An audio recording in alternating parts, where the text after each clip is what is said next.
Ça fait maintenant 2 mois qu'on a commencé le canal YouTube de Tommy Nature Photographie et j'ai enfin le plaisir de vous offrir une vidéo en extérieur. On commence tout de suite.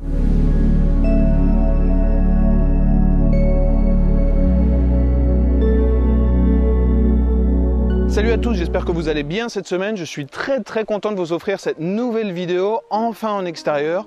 Aujourd'hui, je suis venu visiter un petit village maya où j'ai un très bon ami que je connais depuis plusieurs années qui est toujours guide naturaliste.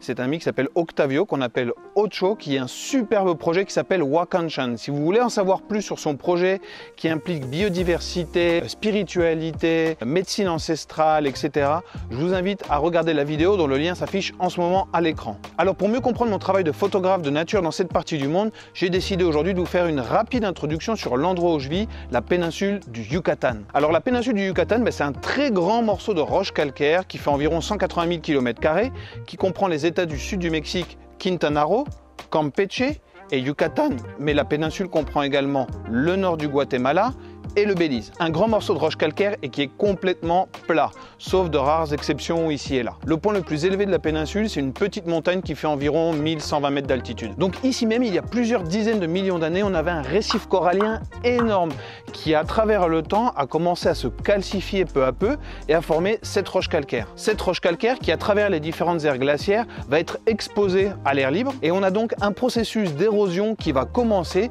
C'est un processus biologique qui s'appelle le processus de karst. Ce processus de karst, il va avoir un effet de dissolution de la pierre calcaire. En effet, l'eau de pluie qui est légèrement acide, qui tombe ici sur la péninsule, va dissoudre peu à peu cette roche calcaire et donc on a eu à travers des millions d'années des cavernes et des fleuves souterrains qui se sont créés. Alors toutes ces cavernes et ces fleuves souterrains sont extrêmement importants puisque c'est là qu'on va trouver la nappe phréatique du Yucatan, donc c'est là qu'est concentré 100% de l'eau douce disponible. C'est pour ça qu'en marchant dans la forêt ici, il est extrêmement facile de tomber sur des fossiles marins. Alors ce même processus de dissolution va entraîner un écroulement de la roche calcaire et c'est là que vont se former les fameuses cavernes du Yucatan dont tout le monde a entendu parler, les cénotes. Alors évidemment, il existe un nombre incalculable de cénotes sur la péninsule du Yucatan. Les estimations vont de 1500 à plus de 8000 et donc tous ces cénotes sont interconnectés par ces rivières souterraines. On a donc des plongeurs professionnels qui se dédient à explorer ces rivières souterraines et qui ont établi depuis maintenant une quarantaine d'années une cartographie très précise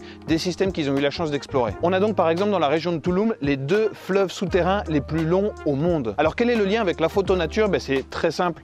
Cette nappe phréatique qui se trouve dans les cénotes, dans les rivières souterraines est très importante pour l'homme, d'accord, mais elle est avant tout très importante pour toute la biodiversité qui se trouve dans cette partie du Mexique. En effet, si les cavernes représentent un symbole très fort pour toutes les communautés indigènes dans la région, elle est aussi très importante pour toute la faune qui vit dans cette forêt tropicale. C'est donc un endroit d'hydratation, mais également d'alimentation, de reproduction et de refuge. Voilà, maintenant vous comprendrez un petit peu mieux l'endroit où je vis et l'endroit où je travaille et ça vous donnera aussi peut-être quelques idées si vous venez en vacances dans la région. Si vous avez des questions sur ce que je viens d'expliquer, la péninsule du Yucatan, la faune, la flore, n'hésitez pas à me les poser dans les commentaires. Avant de terminer cette vidéo, je voulais vous donner des nouvelles de mon projet 2023 à la recherche des félins du Yucatan. Les premiers appareils automatiques sont arrivés il y a quelques jours, je les ai configurés hier, ils sont prêts à fonctionner et la semaine prochaine, on va aller faire une petite marche où je vais vous emmener dans la forêt tropicale, on va aller installer ces appareils photo automatiques pour voir si on a la chance d'obtenir des photos du jaguar. Je vous donne donc rendez-vous la semaine prochaine.